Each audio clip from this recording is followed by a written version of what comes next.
क्या आप यहाँ पर काम करना चाहोगे, जहाँ लाइट हाउस का ध्यान रखने के आपको साल के 30 करोड़ रुपए मिल रहे हैं? यहाँ आपका कोई बॉस नहीं होगा जो आपके ऊपर यहाँ पर नजर रखे। जब दिल करे आप नींद ले सकते हो। उठो, एंजॉय करो और फिशिंग करो। आपको बस ये ध्यान रखना है कि यह लाइट हाउस की लाइट हमेशा जलती रहे। सिर्फ इस लाइट को देखने के 30 करोड़ रुपए मिल रहे हैं। दोस्तों, अच्छी खबर बस यही तक थी। बुरी खबर यहाँ से शुरू होती है कि यह नौकरी दुनिया की सबसे खतरनाक नौकरी है। इस लाइट हाउस का नाम है जुमेंट लाइट हाउस। ये समुंदर के बीचों बीच है। मैं यहाँ पर काम कर लूंगा ऐसा सोचने से पहले आप जरा इसे सुनो।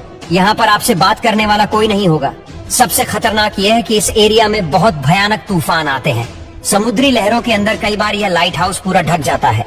जान जाने का भी खतरा यहाँ रहेगा। अब जैसे आप इस तस्वीर को देखिए, यहाँ साफ देखा जा सकता है कि लाइट हाउस कैसी लहरों में घिरा है। इस नौकरी में आपकी जान तक जा सकती है। अब आप सोच रहे होंगे कि भला इस लाइट हाउस को बनाया ही क्यों गया, आखिर इसकी लाइट क्यों जलती रहनी चाहिए?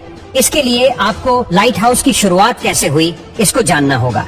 एक बार कैप्टन मैरिसियस, जो कि एक जाना माना सेलर था, वह अपने लकड़ी के जहाज पर जा रहा था। अंधेरा बहुत था और पानी के नीचे बड़ी बड़ी रोक्स भी थी जो कैप्टन मैरी को दिखी नहीं।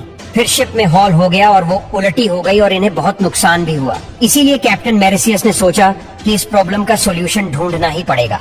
और इसके अलावा पुराने जमाने में नेविगेशन सबसे बड़ी प्रॉब्लम थी। पुराने सेलर्स को सूरज पर या सितारों पर डिपेंड रहना पड़ता था। अब एक दिन कैप्टन एलिस को प्रॉब्लम आ गई। अपने क्रू के साथ captain Alice Pacific Ocean cross कर रहे थे। अचानक रात को काले बादल आ गए, तूफान आ गया और जब सुबह हुई तो खुले समुद्र में सारे क्रू समेत कैप्टन एलिस खो गए थे।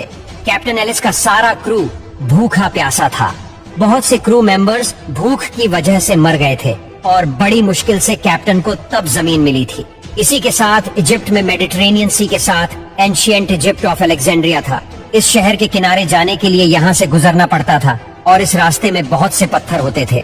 रात में जब शिप यहाँ पर आती तो ज्यादातर शिप पत्थर से टकराकर डूब जाती और सामान भी सारा बर्बाद हो जाता।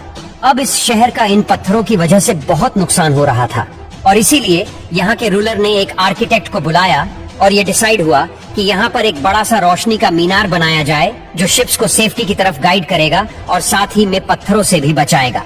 उन्हें यह नहीं पता था कि जो चीज यह बना रहे हैं वह इंजीनियरिंग की दुनिया का सबसे बड़ा इन्वेंशन होने वाला है। इस लाइट हाउस का नाम था द फेरोस ऑफ अलेक्जेंड्रिया।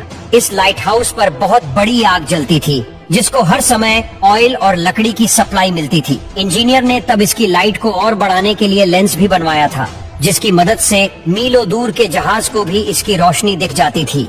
अब इस शहर में आने वाले सभी सेलर्स आराम से अपनी नाव लेकर यहाँ आ जा सकते थे। ये दुनिया का सबसे पहला लाइट हाउस था और यहीं से लाइट हाउस पूरी दुनिया में फैलने लग गए। पहले लाइट हाउस समुद्र किनारे हुआ करते थे, लेकिन फिर जहाँ पत्थरों से जहाजों को खतरा होता था वहाँ पर भी बीच समुद्र में लाइट हाउस बनने शुरू हो गए। शुरू में आग और फिर कैंडल गैस लैंप का इस्तेमाल किया जाने लग गया। इसके बाद इलेक्ट्रिसिटी की इन्वेंशन हुई और अब लाइट हाउस में आग की जगह बल्ब आ गए। इंजीनियर को तब पता चला कि अगर वो लेंस को और ज्यादा पतला करे तो लाइट और भी ज्यादा रिफ्लेक्ट होगी। फ्रेंच फिजिसिस्ट ने एक और खास तरह का लेंस बनाया जिसमें उन्होंने लेंस को बारीक करके उसका डिजाइन भी पूरा चेंज कर दिया, जिससे सारी लाइट एक पॉइंट पर फोकस होना शुरू हो गई। दोस्तों, जिस लाइट हाउस का हमने आपको शुरू में बताया, क्या अभी भी आप वहाँ पर नौकरी करना चाहोगे? बस आपको सिर्फ लाइट का ही वहाँ पर ध्यान रखना है कि वह हमेशा जलती रहे।